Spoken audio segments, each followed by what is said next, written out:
What's up, everybody? My name is Demetri Kofinas, and you're listening to Hidden Forces, a podcast that inspires investors, entrepreneurs, and everyday citizens to challenge consensus narratives and learn how to think critically about the systems of power shaping our world. My guest in this episode of Hidden Forces is Rod Dreher, an American conservative writer who has written about religion, politics, film, and culture in the American Conservative, National Review, The Weekly Standard, The Wall Street Journal, and other notable publications.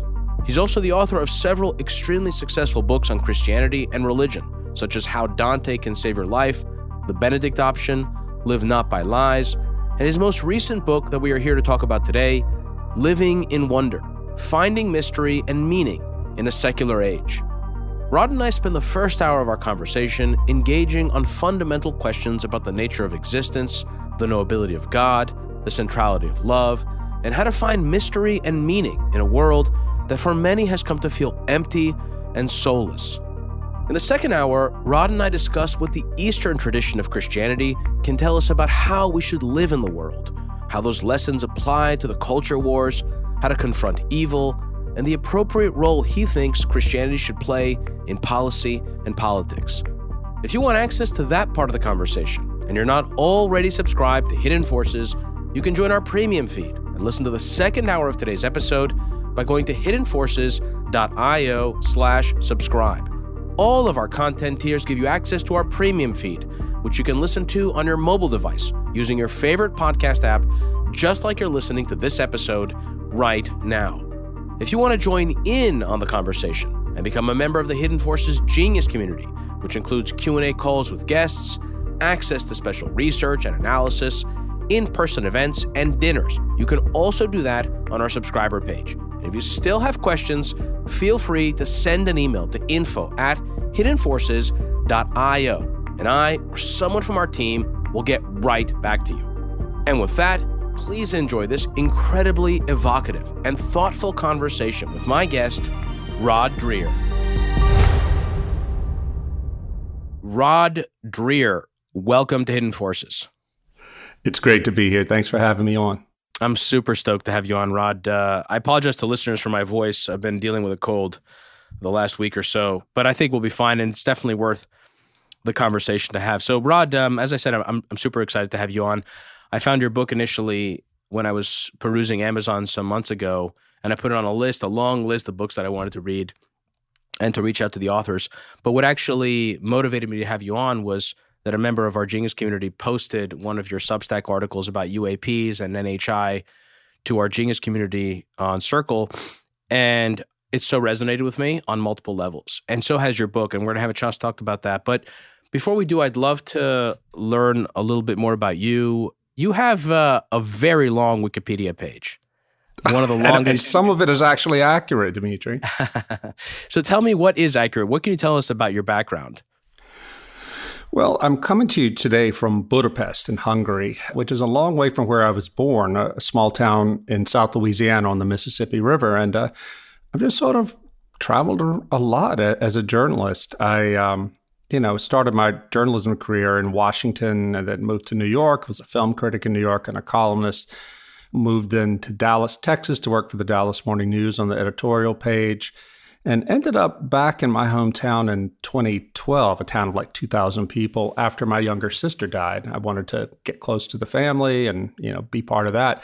Moved there with my wife and kids, and it all went to hell. It's kind of a Southern Gothic story about the dark secret of the family, and turns out that they didn't actually want us back there. And I got really sick from the shock of all this, got chronic mono for 3 years. And the thing that brought me out of it more than anything else was reading Dante, the Divine Comedy, and reading it at a very deep level, trying to apply the lessons of the Commedia to my own life. And I did, after 3 years, find healing, but all of that just destroyed my marriage. My wife and I, now ex-wife, we fought the good fight for 10 years to try to save the marriage, but it just couldn't be done in the end. So after she filed for divorce, I moved with our older son to Europe. And I work for a think tank in Budapest now. And my son's in graduate school in Vienna. And I write books, and I write a daily Substack. And the stuff that interests me more than anything is religion and its intersection with culture and politics, things like that. I've written about 6 or 7 books, but the ones that I'm best known for are my last 3. The Benedict Option, which came out in 2017. It's in 11 languages. Live Not by Lies, 2020. I had the great good fortune, if that's the right phrase, to publish it during COVID and after the summer of George Floyd. And it's a book about what people who came to America to escape Soviet communism, they were starting to see totalitarianism, a different form of it, emerge in America with wokeness and all of that. And they were trying to warn Americans, but nobody would listen to them because our idea of totalitarianism was based on George Orwell, 1984, the Soviet Union. And what we're dealing with is a different kind of totalitarianism. I call it soft totalitarianism. Well, unlike the Benedict Option, which got tons of media coverage in 2017, this one got 0 mainstream media coverage because it was calling out wokeness as totalitarian. But it sold far more than any of my other books. It sold 210,000 copies in the US and a lot overseas. In fact, a documentary film is about to come out from Angel Studios in April based on this. We actually went back to Eastern Europe and interviewed some of these Christians who had stayed behind and resisted totalitarianism. Some of them went to prison for it. And then, of course, this third book that came out in 2024, Living in Wonder, it's sort of the capstone of what I didn't intend to be a trilogy, but has turned out to be. And a trilogy about how to be faithfully Christian in a post-Christian, postmodern world. And this is about recovering enchantment. And what I mean by enchantment is the sense that, as we Orthodox say, and you grew up Orthodox. I grew up Greek Orthodox, yeah. I'm an Orthodox Christian, a convert. We say that God is everywhere present and filling all things. And I think that's true. That's a metaphysical truth. And what I'm trying to do in this book is open the eyes of Christians in the modern West, which has become very desacralized, very disenchanted in the sense that people don't have a sense of the sacred everywhere around them. I want to turn that around because I don't think the faith will survive without it. But also, I go into some pretty weird places. I know we'll get into it in today's conversation, but you can't have enchantment, good enchantment, light enchantment without dark enchantment as well, When you take down the buffers, the psychological buffers that modernity has provided against the idea of the spiritual world, you can let God back in, but you also let in darker spirits. So anyway, I'm 58 years old, living in Budapest, enjoying writing and just seeing what's going to happen next. And this is, of course, Demetri, an incredibly exciting and scary time to be alive. I was just in London at the ARC conference, Alliance for Responsible Citizenship, the Jordan Peterson thing. There were 4,600 people there from all around the world. Not everybody agreed on everything. And there were people there. I saw Curtis Yarvin, Mencius Mulbug in the audience, and there were also some Christian leaders there. There was a Coptic archbishop and David Brooks of the New York Times, Neil Ferguson, and others. But everybody's coming together because there is a sense that the story that we've all been living by in the post-war period, the sort of managerial liberalism that's both on the left and the right, has come to an end, and we don't know what's next. So it was fun to get together with these people and talk, make friends, talk about things, and figure out where we go from here. So that was a wonderful answer. You mentioned a number of things that I intend for us to talk about. And I do want to talk about some of the political implications or some of the policy questions that come out of, some of the practical questions that come out of engaging in the subject that we're going to talk about today. But I'd like to at least spend the first hour trying to set a foundation for the discussion. And I think maybe the best way to do that is I mentioned that I'd read an article that one of our members shared from your Substack where you mentioned UAPs and NHI. So my first question ties into that, but it also deals directly with this idea of living in wonder, because in the first few pages of the book, you tell a story of a man who you call Nino, who had a series of paranormal encounters with what some today might call UAPs or NHI. His accounts sound very similar to some of the encounters described by people like Dana Pasulka, who's been on the podcast in her book Encounters. Same thing with Jim Lakatsky in Skinwalkers at the Pentagon, as well as Lou Elizondo, who ran the Advanced Aerospace Threat Identification Program. In his book, Imminent, he actually describes encounters that he had as a result of his trying to investigate this phenomenon. What's interesting is for people that haven't actually trying to understand what these folks are actually talking about, much of what this phenomenon is described as sounds a lot more like paranormal events, more like Ghostbusters than like X-Files. Sure. In any case, as a result of these encounters, Nino came to a realization that, quote, materialism is false, and that the core of the world is not what we think it is. And that phrase, the world is not what we think it is, gets to one of the core arguments of your book, which you say is about living in a world filled with mystery. Unpack that for me. And let's start first with, what is it that you think most Westerners think that the world is, and how is that tied up with materialism? Yeah, well, there's a guy, you might have even had him on your show once, Jeffrey Kripal. He's an academic at Rice University who writes about religion, and he decries what he calls the iron cage of rationality that we all live in the contemporary world, meaning that we are so bound by an Enlightenment way of seeing the world, this disenchanted way of seeing the world, that we just push outside of our consciousness and outside of taking seriously anything that goes against the idea of materialism, which is to say that the world is made up entirely of matter, that matter doesn't have any meaning, and there's nothing that if you can't measure it scientifically, it doesn't really exist. Well, Kripal is not a Christian, but he's been fighting against this for most of his career. And I agree with him. I am an Orthodox Christian, but I think he's completely right. And even a lot of Christians in the United States today and in the West live a fundamentally disenchanted life. We tend to think of Christianity as nothing but morals, ethics, and of course prayer. God is up there, but he doesn't bother too much with the material world. And, the idea of angels, demons, that sort of thing, it just seems archaic to a lot of people, and they don't like to talk about it. Well, I think we have to talk about it because this stuff is real. There's a fantastic book that came out a year or two ago called They Flew, F-L-E-W, by Carlos Eire, I think E-I-R-E. He's a Yale University historian, National Book Award winner, a really solid, respected guy. And he writes about how getting into the archives, the Counter-Reformation in Spain, he saw many, many, many written testimonies signed in some cases by hundreds of witnesses who saw monks, nuns, priests fly. Like, we don't know why it happened, but it happened. And what Eire, he's writing as a distinguished historian. He said that there is no other area of intellectual inquiry in which we would completely dismiss written testimonials like this from lots and lots of people other than religion, other than things that violate the tenets of materialism. And the fact that Eire wrote this, being a man of his stature, and it's paradigm changing. And this connects with the whole UAP NHI thing in ways that I hadn't anticipated when I started working on the book. The book also has a chapter about exorcism. I've known exorcists for many years, and the more you talk with them, I've been with some of them on their rounds, and you have to work really hard to dismiss this all and come up with some sort of materialistic explanation for the things they see all the time and that I've seen in their company.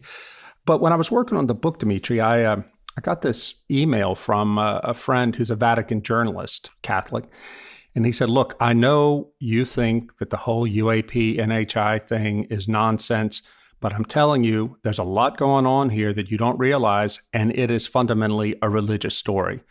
I said, okay, fine. What should I read? Well, the first thing he told me to read was Diana Pasulka's book, American Cosmic. All right, I picked it up. I read it on a flight to Brussels and for a conference, and it knocked me flat. I realized that my own understanding of UAPs, that whole world, was basically stuck in the early 90s, first season of X-Files. And I didn't take it seriously, but you can't read that book and hear the testimonies of people like Gary Nolan, Dr. Gary Nolan, and others without realizing that something's going on and that this stuff is being taken seriously at high levels of the U.S. government. And so that it made me finally decide to write another chapter about this. And I'd started tweeting about it when I first read the book. And that's when this Nino guy reached out to me. He's a lawyer in his 30s, very conservative Catholic. And he wrote me the story, and it's the first story in the book, in fact, and I wanted to go there as the first story and not tell a conventional Christian story of miracles because it speaks to this moment of enchantment that we're all in now, of re-enchantment of the entire culture. Nino said that when he was a teenager growing up in New England, he was driving down a country road, saw a huge spaceship hovering over a field. He pulled, or what he thought was a spaceship. He pulls over and stares at it, then drives on, doesn't tell a soul because he thinks they won't believe him. 7 years later, he's sitting in his apartment. He's in law school, and he's studying for a test at his kitchen table. Suddenly, a portal, as he describes it, opens up on the bare wall of his kitchen, and through this portal came two shimmering humanoid beings that looked like they were made out of energy that's flowing like water. And he said they communicated with him telepathically, and it wasn't anything important. They just said things like, a bird is about to land on your windowsill. That happened. A car is about to backfire on the street. That happened. Then they went away. Well, Nino, as a good rationalist, though a Catholic, a rationalist, he goes straight to the hospital, demands a brain scan, demands a blood test. He thought he was losing his mind, but he was fine. Well, these things kept coming back, usually in periods, he said, of emotional stress in his life. And he said that after he got married, his wife saw them too, so he knew this wasn't a hallucination. When he reached out to me, he was just at the point of great distress over this. He and his wife had just gone on vacation to Colorado, and all this poltergeisty type stuff that you hear all the time in these UAP or NHI encounters, that was happening to them. He said, I want to tell my parish priest about this, but I'm afraid he's going to laugh at me. And I said, well, let me tell you that in talking to exorcists for researching my book, this happens to a fair number of Christians who encounter these things. And I said, let me ask you, you're a man of prayer. Did you ever pray in the presence of these things? Well, yeah. So what happened? Well, they went away. I said, did that not indicate to you there might be something demonic here? He said he hadn't thought of it that way. He thought if they were demons, they'd want to fight him. I said, look, bypass your parish priest, call the exorcist of your archdiocese, because in the Catholic Church, every diocese is supposed to have an exorcist. Then let me know what happens. So he did this. The exorcist told him, yeah, we've seen this before, prayed over him. They never came back. I met him in person a year later. I said, so what happened? He goes, yeah, I found so much peace. Those things tried to drive me away from Christ, but they actually drove me to Christ. So I put that in the book, Demetri, because I want the reader who's maybe picking it up in a bookstore to understand that when we talk about re-enchantment, we're not simply talking about miraculous healings, the appearance of angels, things like that. We're talking about the appearance or reappearance of the paranormal and the uncanny. I listened to Mark Andreessen's podcast, most recent one on Joe Rogan, and he mentions to Rogan that he was talking to a Catholic university professor who said to him that a medieval peasant would be better able psychologically to cope with the world that is fast moving towards us than an average modern person. Well, it turns out this professor, I found out later, is a friend of mine. I said, so what did you mean by that? He said that in the Middle Ages, the average peasant understood that we lived in a world where we weren't the only intelligence, that, there's God, there's angels, there's demons, there's all kinds of things. But he knew that this was something that had to be navigated. It didn't freak him out, that there were ways of navigating through this world that you could do without losing your mind or losing your soul. That's the sort of mindset, said my professor friend, that people today are going to have to develop. And it's not just about demons and NHI, it's about things like artificial intelligence, which is progressing so quickly that people will start to treat them as if they were gods, even if they believe that these are merely machines. They're going to, we can get into this later if you want, but they're going to establish themselves as godlike entities. And we're basically being re-enchanted in a medieval way, whether we want it or not. The question is, are we as a people, as Christians and as non-Christians, are we prepared for this? So there are so many things to respond to there. First, I want to give voice to those in the audience who heard some of what you had to say about the presence of apparitions and other paranormal phenomena and who are struggling with really taking that in. And I want to say that I too have a difficult time relating to this, probably because I've never had an experience like what you've described, and it's hard for me to take your comments literally, despite the fact that this is not the first time I've heard stories like this. Lua Elizondo shared something similar with me when he was on the podcast, and I've explored themes like these to various degrees with folks like Joshua Schrei, Megan O'Giblin, Tara Isabella Burton, and even Ian McGilchrist, who I love very much and whose work has had a profound impact on me, as I know it's had on you. Maybe the best way for me to approach this subject and to try to penetrate it from a perspective that does resonate with me is to do so via a critique. And that would be a critique of the mainstream materialist or materialist atheist or materialist secularist view that science has anything definitive to say at all about the ontological nature of the world and the nature of our own existence. This is a view, the view that science can give us answers about these sort of foundational truths, that I have long rejected. And it's one area where Ian McGilchrist's framework works so beautifully. Because while science can help us build models of the world that we can use to make predictions and exercise power over it, it cannot tell us who we are. It certainly cannot speak to the mystery of existence or to the nature of reality, and certainly it cannot say anything about the existence of God.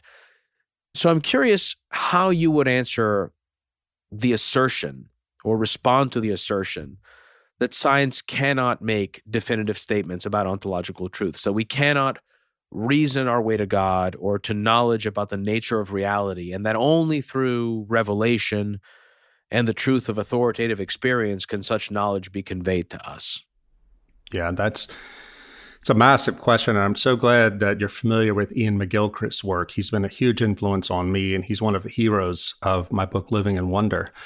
Well, I was just last weekend in Cambridge in the UK and present at a talk Jordan Peterson gave at Clare College. And he was talking about this himself. And he said that science presents us facts, but we have to know which facts to which we should attend and in what degree to which we should attend to them. And you can't really do that without focusing your attention. Well, how do we know to what we should attend? The way we make those decisions are about the stories that we have in our head, right? And for me, let me go back to my college years when I was wrestling with Christianity. I wasn't a Christian. I was raised Methodist, but we were Easter and Christmas Methodist. When I got to be a teenager, my faith, what faith I had, dissolved. But, I went to the cathedral at Chartres when I was 17 years old and was just completely bowled over by the glory of God in that medieval cathedral. I knew nothing about that cathedral. I'd never seen a cathedral. I was a 17-year-old kid raised in 1970s and 1980s America, small town America. And I perceived at some deep level that God is present here. And all of my teenage agnosticism just went right out the door. Now, I didn't leave there as a Christian, but I left there on a search. I felt like there was some truth, some presence there that I could not account for intellectually, in the sense of, rationally.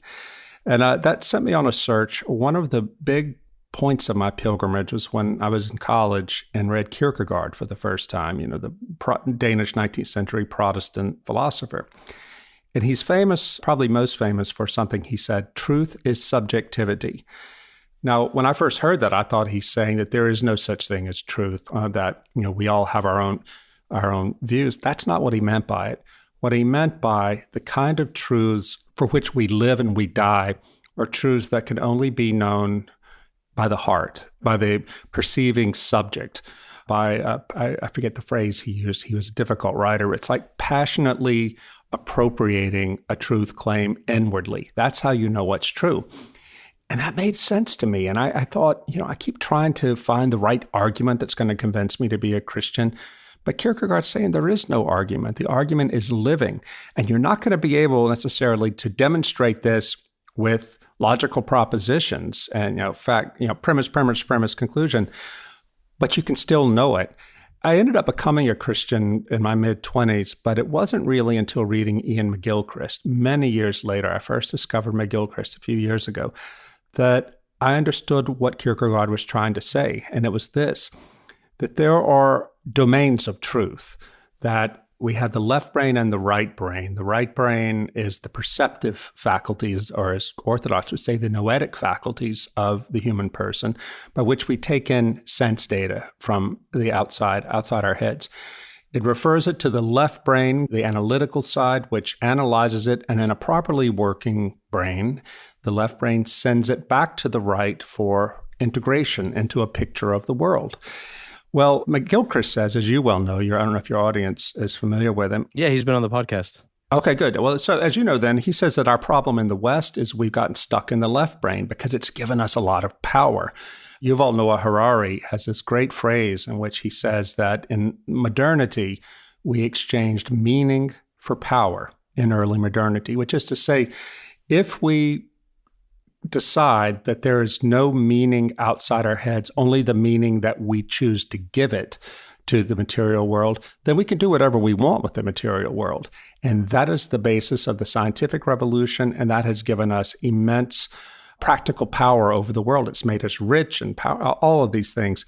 But it has now, in the 21st century, it has left us on a blasted heath, to use Shakespeare's phrase, where we don't know what to believe. We've lost a sense of purpose. We've lost a sense of wonder, and we are falling apart.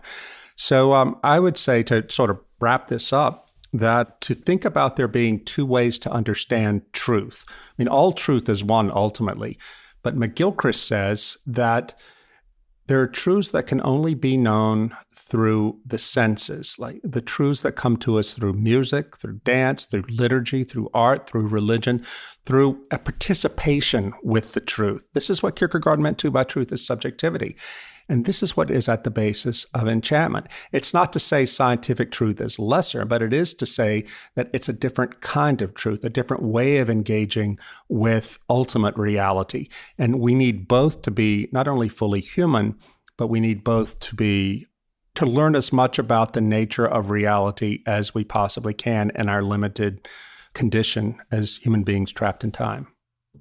So I'm going to try to speak to a few things. First of all, I couldn't agree more. I think, again, this is the challenge. Like, what do we mean when we talk about knowing something in our hearts, right? Mm-hmm. Like, do we literally mean the beating heart that we understand that's made up of atoms and flesh and blood? Or do we mean something else? Or maybe it's both of those things, but there is something there that resonates with me. I also think there's something that's true about knowing versus being able to prove. Being able to provide a logical proof of something, you may not be possible. There's actually a great line from a movie I was called to watch again after reading your book, which was the movie Contact. You remember that movie with Jodie Foster? Yeah. Right. Good movie. I saw it recently too. Right, perfect. So Matthew McConaughey was a priest, and Jodie Foster played this sort of like rational, left-brained scientist. And there was this beautiful scene where they were out in the balcony. I don't know if you remember this. They were out in D.C. at some function, and I also love that they're both sort of attracted to each other, and she's very hesitant. She's like, why am I attracted to this barbarian priest? And she's trying to convince him, to not believe in God. It's very interesting. She's trying to work him over to sort of renounce his religion. And she says at one point, like, how do you know that God exists? Like, I would want proof. And then he says to her, did you love your father? And she says, very much. He goes, prove it. And I love that line. And it speaks to something that I think philosophers like Kurt Gödel and Ludwig Wittgenstein have both spoken to. Gödel through his incompleteness theorems, and Wittgenstein in his comments about the limits of language, the limitations of our ability to capture the totality of the world and all of its essence within the descriptive confines of logical forms. And McConaughey's character's challenge is a perfect example of that. Prove to me that you love your wife. Prove to me that you love your father. You can't. Yeah. So the question... But before we go away from that, though, let me jump in here. This is something that we struggle with, we English speakers, because we only have one word for to know. But in French and in German, they have different words for to know, for the verb to know. In French, it's savoir and connaître. So to know something in the savoir sense is to know it as a fact. But to know something in the connaître sense is to know it personally. Like you and I would know each other in the connaître sense, but I would know that you're a podcaster, a Greek-American podcaster. That's a savoir sense. And religion is primarily about connaître, knowing God in the connaître sense. Marshall McLuhan, the great Marshall McLuhan, many people don't know that he was a faithful daily Mass-going Catholic, this great media theorist. He said that this speaks to what we were just discussing. He said there are two ways of understanding truth as percept and truth as concept. It's right brain, left brain. He said that people forget, academics especially, forget that religion is primarily percept. And if they forget that, if religion becomes nothing but concept, but propositions and, dogmas, things like that, and that's all it is, it has to be that at some level, but if that's all it is, it begins to die. McLuhan said that every person he ever knew who lost the faith did so by first ceasing to pray, ceasing to open themselves up to the perception of the presence of God. And they thought that it was enough to think the right thoughts. And eventually their faith disappeared. If English had better words to help us understand what it means to know, I think the problem and the solution to the problem would be clearer. So I love that. When I was when I was a young man, I was very interested in epistemological questions and questions about the nature of the world, less so about questions of ethics. And maybe because I was Greek and I grew up in a Greek home, I was especially attracted to Plato's philosophy. And what happened to me in my college years was that I got to this place where I think I became very nihilistic, because I had this idea in my head that I could reason my way to God, that I could sort of use my mind to figure out the nature of existence. And also the subtext here was that I didn't want to die. So I also wanted to find some way, some explanation that eased my existential angst. And what I came to realize later in my life through experiences that I've talked about, I'm a survivor of a brain tumor. I had surgery and radiation after I had developed severe dementia. And something I learned that I didn't know until I had to go through this experience was that you cannot know God, or you cannot know, again, I also feel uncomfortable using the word God because I feel like for me, it's more of this is probably too big of a can of worms to open, but it's more of a metaphor for me that transcends human thought. Again, it brings us back to like the limitations of my mind, but I've come to believe that you can only know that mystery through revelation, that the only things you can know rather definitively about the ontology of the world, about the nature of reality, are things that can be revealed to you through revelatory experience, through the authoritative experience, and not through reason. And I think that unless you've had that experience, or something proximate, you struggle to be able to understand what I'm saying. I feel like whenever I have conversations with people that don't sort of intuitively get that, we struggle to have a conversation because everything ends up has to be premised around certain scientific and logical constructs. So I'm curious, how that relates to you and how you've seen that in your own life. Oh yeah, that's so profound and important. Well, I'll tell you this, I came to believe in God as a Christian. The journey started in Chartres with this revelation of awe and wonder that I wasn't expecting. And that told me there is something beyond, and it is real, and it wants to know you, And I came to a conclusion, decided I've got to commit my life to Jesus Christ. 7 or 8 years later, when as a young journalist, I was sent to interview an elderly Catholic Monsignor who was in a nursing home. He was in his mid-90s. He had been born in the 1890s. He was in his mid-90s, and my editor sent me to talk to him because before he became a priest in midlife, he had been an artist of some renown and an art scholar. And they just wanted to know about that part of his life. So I went to see this old man. I go into his apartment, and he's like Yoda, right? He's a little short man, very old, but he's had so much light in his face, very gentle, invited me to sit down. I just started asking him typical journalistic questions.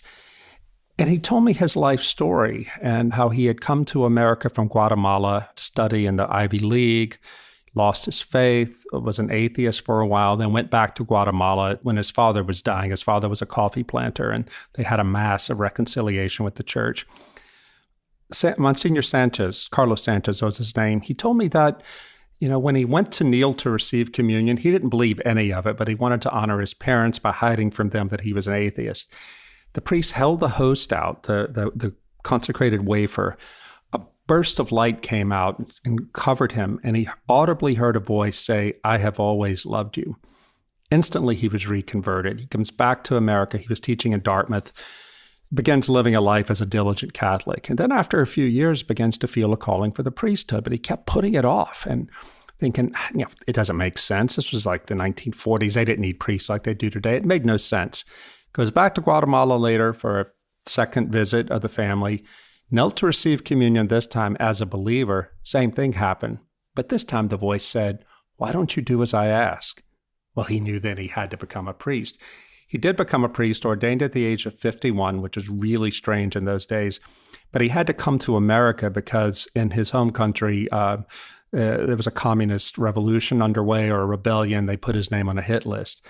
Now, I tell you that story because I was sitting there listening to this as a 24-year-old man and watching this elderly Guatemalan priest sob as he's telling this story. These are about events that happened 50, 60 years ago, and it might as well have happened last week. And I realized this man is a witness. Something happened to him, and I could accept the truth of what he had to say because he had radically changed his life. He had become a Catholic priest because of it. Now, could I prove it? No, but I felt that this was the bookend to what had begun, the journey that had begun at Chatra when I had a revelation of God's presence. I felt it was happening a second time through the life and the presence of this man. Now, I ended up becoming a Catholic. I started studying to be a Catholic, and I was received into the Catholic Church in 1993. I was 26 years old. I was in Washington, D.C., and I became a very conservative Catholic, very ideologically Catholic. And I thought because I was thinking all the right Catholic thoughts, and I went to church, I prayed, I did all of that my faith was fine. Nothing could destroy it. And then we get to 2002. I was working in New York for National Review, and the abuse scandal happened. And I remember talking to a priest back then, a good man, Father Tom Doyle, who had basically sacrificed his clerical career to defend victims. After our interview, he said, "Look, Rod, I can tell you're serious about your faith, and I want to warn you that if you keep going down this path of investigation, you are going to go to places darker than you can imagine." I said, "Well, Father, I appreciate that. Thanks for the warning, but I feel like I have to do this as a Catholic, as a journalist, and as a new father." He said, "Well, look, God bless you. I'll help you any way I can, but you better get ready. This is going to be dark." Demetri, I had no way of knowing how dark it was going to be. I couldn't write but about a tiny bit of what I learned because people, priests and others, would tell me stories, but they wouldn't go on the record. I knew they were true. I wouldn't go on the record. 3 years later, my Catholic faith was in ruins. But I learned something important about epistemology in that. And I ended up becoming Orthodox, not, by the way, because I thought the Orthodox Church was without sin. No church is, but because that was the only option open to me. I just lost my capacity to believe as a Catholic. But I learned this, that I had always thought that my faith would be unassailable if I had all the logical arguments for Catholicism solid in my head. It didn't work out that way. What I did not realize until I was put through that agonizing test is that all sorts of facts and collections of facts, they can be completely airtight, but if your heart is unable to integrate them into your life because of whatever, it doesn't matter. So when I became an Orthodox Christian, I had been intellectually humiliated, frankly, by the way I had believed as a Catholic. But I came in saying that I cannot allow myself to get stuck in my left brain with my faith. It's not to say you should never think deeply and intellectually about religious matters as an Orthodox Christian or any Christian, but it's rather to say, be humble and realize that the way to know God and to integrate God into your own heart and yourself into the life of God is not primarily through mastering propositional arguments, but by praying and going to liturgy and living the life, fasting, doing good works for people, and allowing the faith, by doing so, to be sedimented into your bones. And I'm not capable of believing in an institution as I once believed in an institution as a Catholic.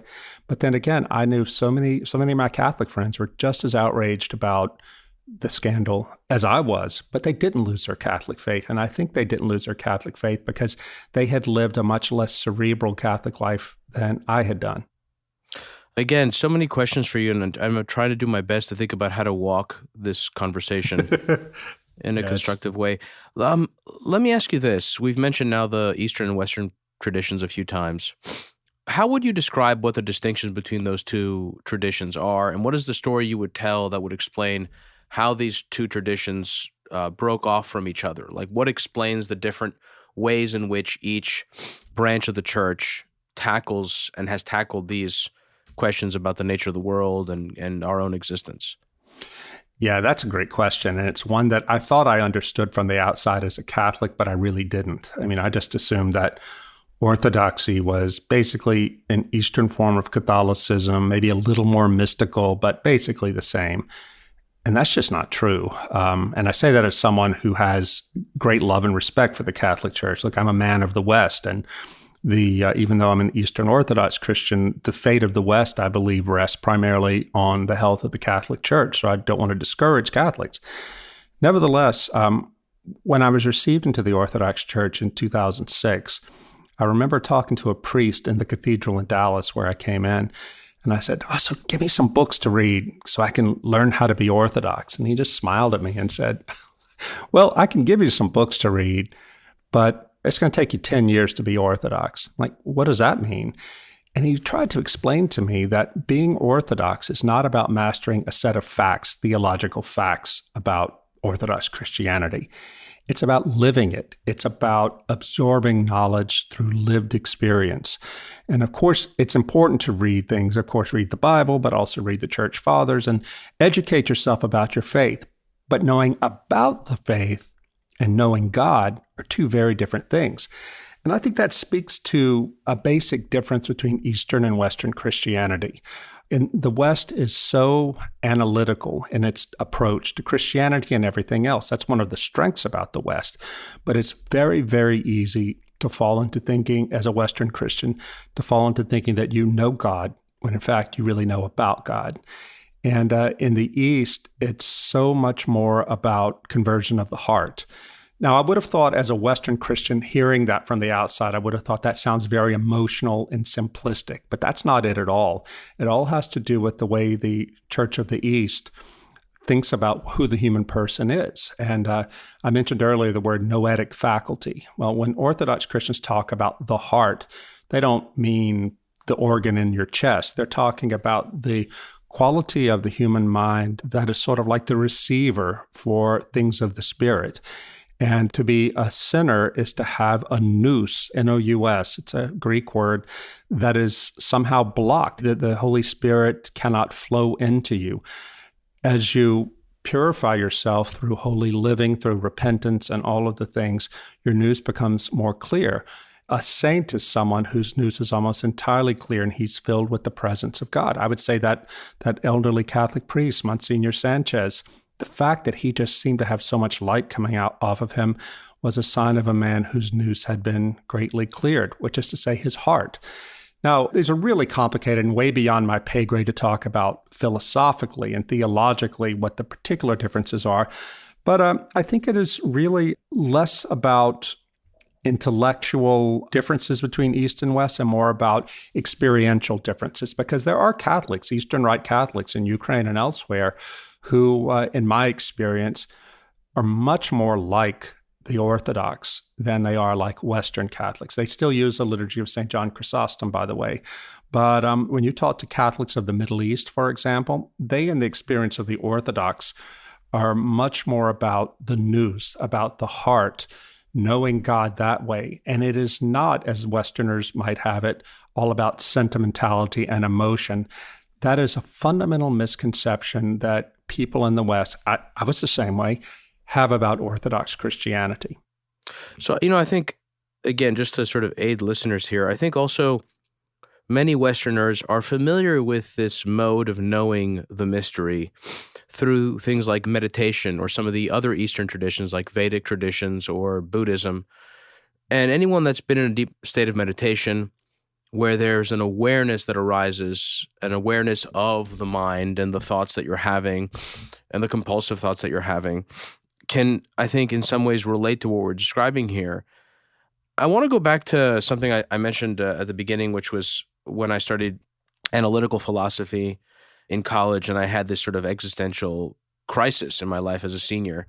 And I became kind of very solipsistic. I would say I experienced existential dread and terror because I got to this place of analysis where I realized that according at least to the methodology I was applying to my analysis, that I had no proof of anything other than my own existence. The only thing that I could say definitively was that I exist and nothing Cogito else. ergo sum. Exactly, which I think explains people's fascination with the simulation hypothesis, because as a thought experiment, if we were in fact living in a simulation and it were convincing enough, we'd have no way to prove it, which goes back to my earlier point that science cannot provide you with definitive truths about the ontological nature of the world.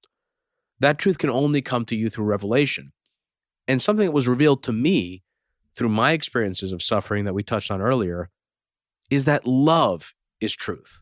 That somehow this presence or source energy that's at the heart of creation and our own consciousness that we've been referring to as God in this conversation is somehow tied up in love. Not eros, not romantic love, but love in the deepest sense of the word, God's love. Does that resonate with you? And where does love factor into this conversation, in your opinion? Yeah. Boy, that's a massive question there. Well, in the book, in Living in Wonder, I use the model that this wonderful contemporary Orthodox theologian, Timothy Patitsis, talks about in his book, The Ethics of Beauty, where he talks about finding our way to God through beauty, through desire for beauty, and through eros for beauty. And he says that that's one thing that we all have. We have desire. That's what makes us human. We usually use the word eros to describe sexual desire, but that's not the whole of it. You can have eros for food and just desire. But through purification, through climbing the ladder of perfection, it gets purified to love for others, and eventually gets to the highest form of agape, which is completely self-sacrificing love. And that's what the church says that Christ gave for us. He poured himself out for us. And if you take it from a Christian perspective, here is the incarnate God coming to earth to take on the finitude of human existence for the sake of saving us. Kierkegaard calls this the absolute paradox, the idea that the infinite could become finite, the eternal could become temporal. Christ is the absolute paradox. And not only did he incarnate, but he took on the worst of our suffering so he could defeat death. You might remember from your Orthodox church-going as a child, at the Paschal liturgy, at Easter liturgy, we sing, Christ has risen from the dead, trampling down death by death, and upon those in the tombs restoring life. And this is something that was kind of new to me when I became Orthodox 19 years ago. The idea that Christ conquered death. I'd heard that in Western Christianity, but it's taken so seriously in the East that all of the effects of death had been conquered by God loving us so much that he took on death to defeat it for us. So you asked about love. That is the purest expression of love imaginable from the source of love itself, God. And I can only really understand love in a Christian framework because that's really the only way I've thought about it for most of my adult life. And it has to require sacrifice. I think of this scene in the great Terrence Malick film, A Hidden Life. Did you ever see that? I didn't. I've seen The Thin Red Line. I've seen Tree of Life. What was the movie that you said? Oh, it's called A Hidden Life. It came out 5 or 6 years ago. It's based on a true story of an Austrian farmer, Catholic farmer, Franz Jägerstätter. And Franz really lived. In fact, his case is up for canonization now. He lived in an alpine village in northern Austria and went to church like everybody else. And then the Nazis came to town. Almost everybody in town became a Nazi, but not him and his wife. He couldn't do it. He thought that swearing an allegiance to Hitler would be like swearing allegiance to the Antichrist. There's a scene in the film where he goes, and this is pure Kierkegaard. Malick invented this himself, but Franz, the farmer, goes into the village church, and there's an artist there painting biblical scenes on the wall. And Franz compliments him on that. And the old artist says, people come in here all the time looking at these biblical scenes and they admire it. They admire the artwork. They admire Jesus for all the good things he did. The problem is, said the artist, Jesus did not come to call admirers. He came to call disciples. And the way to tell the difference between an admirer and a disciple is willingness to suffer. Well, this is a foreshadowing of what Franz goes through. He eventually was arrested by the Nazis and executed as a traitor. And you know this going into the film because he really did live. And so what the film is trying to illuminate is the hidden life inside this simple Austrian farmer. Why was he the only church-going Catholic in that city who resisted the Nazis? It's because of his faith. It's because he loved God so much that he was willing to die to himself in everyday life so that when he was put to the test, he passed it. And there's an aspect of love in that. In my book, Live Not by Lies, when I went into Eastern Europe and into Russia to talk to Christians who suffered under communism, and I talked to this one man in Alexander Ogorodnikov in Moscow. His face is partially paralyzed from the beatings he took from the guards. They all said that the only way that they got through prison and kept onto their faith was their ability to bear suffering, because they knew that no matter what, God was real and he loved them. And they loved him so much they were willing to take on the sufferings of Christ for the sake of that love. And if you can do that in prison, having the hell beaten out of you by guards, then how much easier is it to do it in everyday life with your family, with your neighbors, with the people around you? Answer is, it's hard. I struggle with this all the time, but this is why we must become perfected in love. And this is why when you believe that God is ultimately love, as I do as a Christian, you have to know that that love makes demands on you, and those demands are often sacrificial. One more question before we move it to the second hour, Rod. Since we're talking about suffering, is suffering necessary in your view for spiritual growth?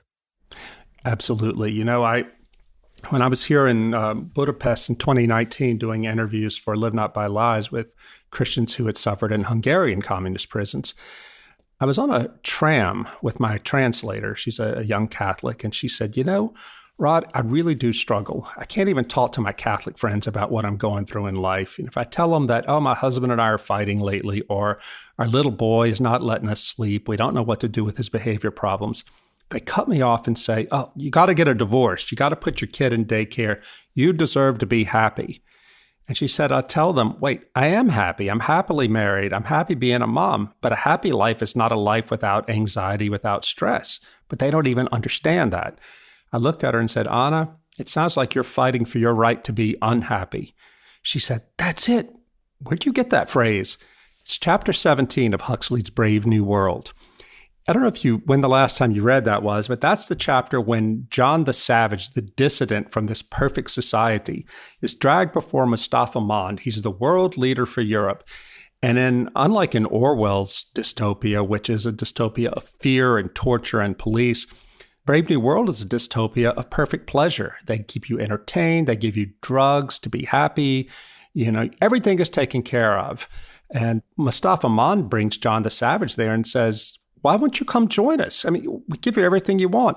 Mustafa even describes their society as, quote, Christianity without tears. Well, John the Savage, who's been raised in the woods reading nothing but Shakespeare, he tells him, that's the problem with you people. You could stand to have more tears. And what he goes on to say, John does, is that we have to have suffering, the prospect of suffering, to have love and beauty and art and poetry and all the good things in life, the things that make us fully human. It's not to say that suffering is a positive good, but it is to say that we do need that suffering and that struggle in order to purify ourselves, to perfect ourselves, and to live a fully human life. Well, you would think that if this were 1984, Orwell's 1984, you would have had O'Brien torturing Winston Smith to make him, accept Big Brother. But Mustafa Mond doesn't say that to John the Savage. He just says, it sounds like you're fighting for your right to be unhappy. You're welcome to it. Goodbye. So that answers your question, I think, Demetri. John the Savage had it. Aldous Huxley, the author of Brave New World, understood that there is something about struggle and suffering and dealing with imperfection and pain that is required to make us fully human. And I'll end with this. The Live Not by Lies is coming out. There's a documentary coming out in April from Angel Studios. And in it, we talked to this young man, Timo Kriška, in Bratislava. He was a filmmaker and a photographer who was raised after communism. And he got involved in a project to go interview elderly Christians, Catholics, who had suffered in communist prisons. Many of them are living in great poverty today. They never really recovered from it. But as he went and talked to these people, he realized that almost all of them had an inner joy and an inner peace that had completely escaped him, even though he was raised in liberty and prosperity. And that drew him in so much deeper into realizing how, because they were able to offer their suffering to God, it purified them and left them not broken, but healed in a paradoxical way. And it affected him so strongly that today, Timo Kriška, we stayed friends. He's studying to be a Greek Catholic priest. So, Rod, I'm going to move us to the second hour. I do want to touch a bit more on the simulation hypothesis and why you think this age-old thought experiment that goes at least as far back as Plato's allegory of the cave is showing up in this new technological form. Is it just because this is the language of the time, or is there something more going on here? I'd also like to discuss the practical implications of what we've been talking about today and how your Christian faith applies to politics and the culture war, which is raging across Western societies as people, I think, try and grapple with both the speed of cultural change and their need to find meaning in a world that has come to feel for so many devoid of it. For anyone new to the program, Hidden Forces is listener supported. We don't accept advertisers or commercial sponsors. The entire show is funded from top to bottom by listeners like you. If you want access to the second hour of today's conversation with Rod, head over to hiddenforces.io/subscribe and sign up to one of our 3 content tiers. All subscribers gain access to our premium feed, which you can use to listen to the rest of today's conversation on your mobile device using your favorite podcast app, just like you're listening to this episode right now. Rod, stick around. We're going to move the rest of our conversation onto the premium feed. If you want to listen in on the rest of today's conversation, head over to hiddenforces.io/subscribe and join our premium feed. If you want to join in on the conversation and become a member of the Hidden Forces Genius community, you can also do that through our subscriber page. Today's episode was produced by me and edited by Stylianos Nicolaou.